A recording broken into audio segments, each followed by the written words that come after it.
Salut tout le monde, bienvenue dans cette nouvelle vidéo d'Anacalypsy. Aujourd'hui on se retrouve pour l'épisode 2 de Becoming Karl Lagerfeld avec l'épisode qui s'appelle Avez-vous un style. Du coup, épisode plutôt intéressant qui sur certains points j'ai préféré au premier épisode, sur d'autres il y a plein de trucs où j'ai envie de dire j'en ai pas grand chose à faire, mais on va en revenir petit à petit dans cette vidéo. Puisque, en gros, l'épisode il va suivre deux personnages principaux. Soit Karl Lagerfeld de son côté avec Marlène Dietrich. Et d'autre côté, on va suivre Jack. Je me souviens plus du nom de famille, attendez. Jacques de Bacher, voilà, qui de son côté va un peu fricoter avec Yves Saint Laurent. Et j'avoue que dans l'épisode, tout ce qui va toucher à Karl Lagerfeld, j'ai trouvé ça vraiment cool. Voilà, honnêtement, je trouvais ça vraiment cool. Par contre, tout ce qui touche à Jacques de Bacher, j'en ai pas grand chose à faire.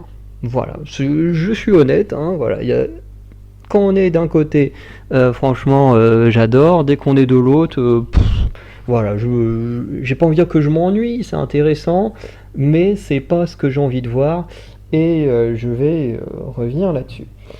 Du côté de Karl Lagerfeld, c'est plutôt intéressant, puisque dans la fin de l'épisode précédent, il nous dit qu'il veut devenir globalement le meilleur couturier au monde et tout ça, enfin voilà, qu'on le reconnaisse vraiment pour son talent et tout. Donc on se dit, bah voilà, maintenant on va suivre comment se développe, comment dire, son talent et sa célébrité au fil du temps. Du coup, moi j'avais assez hâte de voir ce qui allait se passer. Du coup, il est appelé par cette star allemande, ancienne star allemande, Marlène Dietrich, et tout ça, donc il la rencontre, et on apprend qu'en gros, depuis tout petit, il dessine des robes et tout ça, en imaginant que ce soit cette femme-là qui les porte, qu'il est un grand fan de cette femme-là, et, euh, et en gros, pour un journal qui est assez influent, qui a beaucoup vu, il passe un marché comme quoi s'il permet à ce magazine d'avoir Marlène Dietrich qui pose avec ses tenues à lui, et ben du coup, enfin, non plutôt oui, s'il permet à Marlène Dietrich de poser pour le journal, du coup ce serait avec ses tenues à lui, et du coup, bah, il y aurait plusieurs pages où on parle de ses vêtements dans un magazine de mode. Et du coup, le deal est plutôt là. Lui, il ramène une grosse star dans le magazine et le magazine parle de lui. Et du coup, on se dit, ok, donc ça va être son premier pas vers la gloire quand l'épisode commence. Et en fait, non. Et d'ailleurs, pour une série de 6 épisodes, je trouve que avoir une catastrophe comme ça arrive un peu tôt. Alors, peut-être que c'est réellement arrivé dans sa vie, on ne sait pas, enfin, je veux dire, je ne sais pas plutôt, mais je pense qu'on est beaucoup à ne pas savoir, hein. Aucun d'entre nous n'était dans la vie privée de Karl Lagerfeld pour savoir ce qui s'est réellement passé, et justement, hein, pour les trucs biographiques, on en reparlera dans la vidéo bilan dans quelques semaines, même si hein, le Disney Plus avoue très clairement s'inspirer librement de l'histoire de Karl Lagerfeld, donc ça veut bien dire qu'ils prennent des libertés, un peu comme ils ont fait avec The Great, ou sur la plateforme Hulu, qui appartient à Disney, où ils ont également voilà, fait un truc de manière... une adaptation libre de la vie de Catherine Lagrande, et, mais avec un côté plus humoristique, alors qu'ici c'est plus sur un côté dramatique. Bref. Euh, du coup, j'ai été étonné qu'il y ait déjà une rupture dans la vie de Karl Lagerfeld, parce que en général, quand tu écris une fiction, surtout comme là, où ils disent bien, ils l'assument direct sur le panneau début d'épisode, que c'est une adaptation libre de la vie de Karl Lagerfeld. Donc, tu te dis, quand tu fais une adaptation, tu peux t'attendre à ce que ce soit un peu retravaillé et tout ça, qu'on prenne certains moments de sa vie, histoire d'en faire une fiction entre guillemets intéressante. Et en général, dans la fiction, un personnage, quand il cherche à devenir un héros ou quoi que ce soit, souvent il a une rupture quand il est proche de son objectif. Pas au tout début. Alors au tout début, il peut se prendre des roustes et tout ça, le temps d'apprendre et tout, mais en général, sa plus grosse cassure est quand même assez tard. Alors que là, dans cet épisode, au final, il n'arrive pas à faire ce shooting avec Marlène Dietrich. Voilà, il lui promet de faire un vêtement où on va revoir toute sa gloire et tout ça en elle, et au final, elle va détester la tenue au point de lui dire que voilà, elle ne veut absolument pas porter cette tenue et elle se casse, ce qui fait que le shooting n'a pas lieu. Et du coup, tu te dis, ah oui, c'est quand même un sacré coup dur. En plus, pendant ce temps-là, il comprend que son copain Jack couche avec quelqu'un d'autre. En plus, le mec, pour rigoler, il fait oui, je couche avec Yves Saint Laurent, sauf que Karl Lagerfeld, lui, il a pas pris ça pour une blague. Et il a bien raison, mais il a des soupçons et tout, et des soupçons qui s'avèrent réels. En plus, le jour de son anniversaire, de vraiment bien comprendre que ton copain te trompe avec un ancien ami à toi et en même temps rival, euh, ça doit piquer. Donc je me dis, c'est quand même chaud, quoi. Dès le deuxième épisode, le gars, son rêve est quasiment brisé, entre guillemets, parce qu'on sait très bien aujourd'hui qui a été Karl Lagerfeld en termes de renommée mondiale, mais ça n'empêche que ouais, c'est premier coup dur, en plus la tromperie dont on a déjà la réponse là, enfin dont il s'en rend compte déjà compte dès là, je dis ouais, c'est quand même ça va vite. Hein. Il y a des révélations, ça va vite. Mais voilà, en tout cas, tout ce qui touche à Karl Lagerfeld, j'ai trouvé ça plutôt sympa. Voilà, en plus à la fin il est en train de pleurer, de se gaver de bouffe, voilà, un peu comme s'il tombait en dépression. Voilà, j'ai trouvé ça plutôt intéressant. De l'autre côté, côté Jacques de Bacher, eh ben, honnêtement, sa partie à lui, j'en ai rien à foutre. En gros, la partie de Jacques Bacher, tu vois, c'est même pas d'aider. Parce que, en gros, à la fin de l'épisode précédent, il dit voilà, globalement, j'accepte de t'aider à devenir le meilleur au monde. Voilà. Et au final, dans cet épisode qui suit direct, eh ben, qu'est-ce qu'il fait? Il fait des crises de jalousie à Karl Lagerfeld parce que à chaque fois qu'ils font des trucs ensemble, c'est chez la mère, enfin c'est chez lui, mais où vit sa mère également. Du coup, bah, Jacques, au bout d'un moment, il en a marre. Alors ça fait presque un an qu'ils sont ensemble.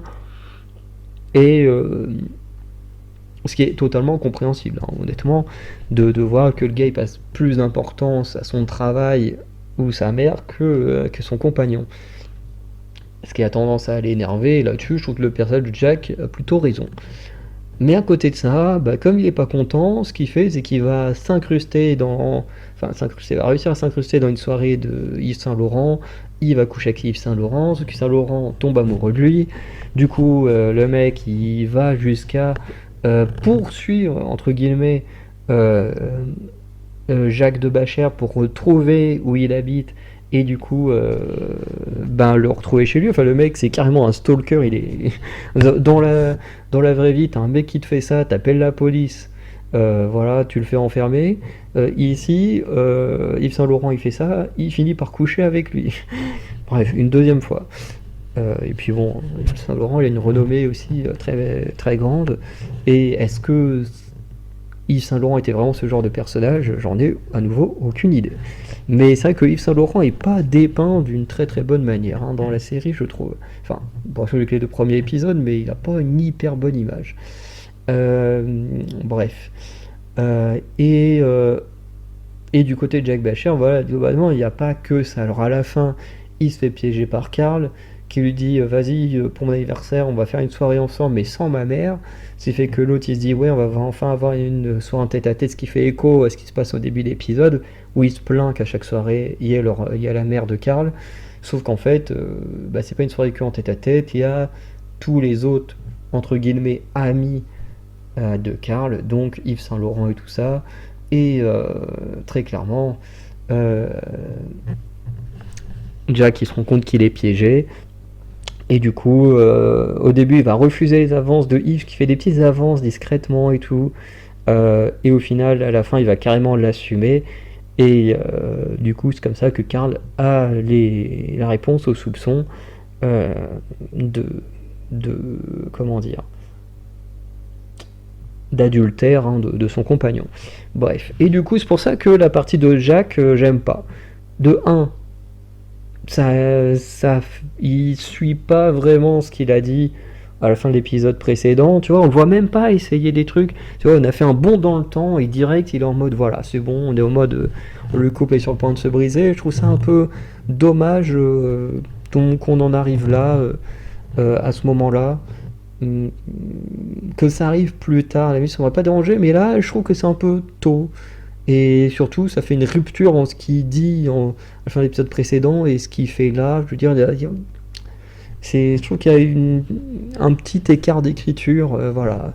Je trouve que ça aurait pu être mieux écrit, avec peut-être un épisode en plus, ou alors qu'il trompe Karl Lagerfeld, mais plus tard dans l'épisode et qu'on le voit un peu au moins l'aider et montrer que voilà, là il en a vraiment marre de tout le temps l'aider et de passer après le reste. Parce que le problème, c'est que nous, on le voit pas. Il se plaint, mais nous, on le voit pas. C'est un peu dommage. Et le truc, c'est que le cul, moi, j'en ai rien à foutre. Et c'est comme ça dans toute la fiction. Le cul, en général, j'en ai rien à foutre. Et pour moi, j'ai pas envie de voir ça, que ce soit dans des films ou des séries. Et que ce soit homme-homme, femme-femme, homme-femme ou créatures fantastiques avec des humains, bref, voilà, hein, quand je dis créatures fantastiques, je parle vampires, sorciers, des conneries du genre. Hein. Il n'y a pas longtemps, je suis fini la série animée des Gargouilles, et à un moment donné, j'étais choqué de voir Elisa en train d'embrasser Goliath, je fais attends, quoi, ils étaient vraiment à deux doigts là de nous faire un couple gargouille avec une humaine, ils ont vraiment failli nous faire ça, bref, mais... Mais dans tous les cas, c'est des choses qui, moi, ne m'intéressent pas. Je veux dire, c'est une des raisons, par exemple, pour lesquelles j'ai pas trop regardé Game of Thrones. J'ai eu le premier épisode, je fais ok, c'est bon. 3 épisodes, t'as au moins 3 scènes de cul, je fais c'est bon, allez, ça me saoule. Je vais regarder autre chose. Et pourtant, je suis pas quelqu'un de pudique ou voilà, qui a peur d'en parler. Hein. J'en parle régulièrement avec des potes ou des choses comme ça. Mais quand je regarde du cinéma, c'est pas pour regarder du cul, quoi. Et là, les rares scènes de Jacques, bah, ça tourne autour de ça, et du coup, ça m'intéresse pas. Voilà. Donc, je préfère préciser vraiment entièrement pourquoi je n'aime pas les scènes de cul avant voilà, qu'on me taxe d'homophobe ou je sais pas quoi. Parce que ça n'a rien à voir avec le fait que ce soit deux hommes qui couchent ensemble, ça j'en ai rien à foutre. Mais c'est vraiment le fait juste d'avoir du cul où je me dis, ce n'est pas ce qui m'intéresse. Je veux dire, tu peux facilement le suggérer sans avoir à le montrer. Et pour moi, c'est beaucoup plus intelligent et beaucoup mieux, quoi. Après, chacun a ses propres avis sur ce genre de choses. Moi, les miens, ils sont comme ça. Et les autres, voilà, ils pensent ce qu'ils veulent. Hein. On a beaucoup en avis que ça ne dérangera pas. À part les homophobes, forcément. Ou les gens comme moi qui n'ont pas besoin d'avoir... forcément les scènes où les gens sont à poil ou quoi que ce soit, parce que moi je pense aussi derrière à quand tu tournes une scène, parce que quand tu tournes une scène t'es pas tout seul, t'es pas qu'à deux ou quoi que ce soit.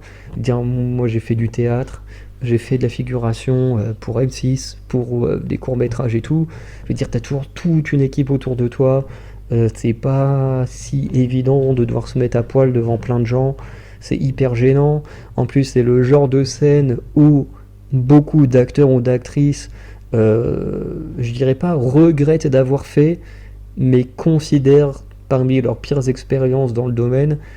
Et du coup, moi, c'est une raison pour laquelle, si je pouvais être un décideur, comme dirait notre ami Jean-Marie Bigard, si je pouvais être un décideur, j'empêcherais les scènes de nu dans le cinéma et les séries télé, encore les torse nus ou des choses comme ça, les bikinis, bon à la limite, mais les gens vraiment à poil qui sont filmés comme ça, honnêtement, je préfère penser à eux et à comment ils se sentent après avoir tourné ça, plutôt que juste au plaisir malsain des gens qui regardent des gens à poil comme ça.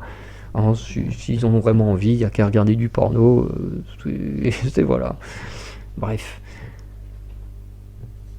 On a beaucoup divagué sur ce sujet, mais voilà, je préfère, entre guillemets, prévenir que guérir avant d'avoir des mauvais commentaires, hein, parce que je connais la communauté LGBT, pour en faire partie, je sais que c'est une communauté qui cancelle énormément, donc voilà, je préfère être prévoyant. Sinon, dites-moi ce que vous avez pensé de cet épisode 2. Voilà, encore une fois, les parties avec Karl Lagerfeld, j'aime beaucoup. Les parties avec Jacques, j'aime pas. Voilà. Sinon, je vous souhaite une bonne journée, de bonne soirée, et je vous dis à très bientôt pour de nouvelles vidéos, notamment la semaine prochaine, épisode 3. Salut tout le monde.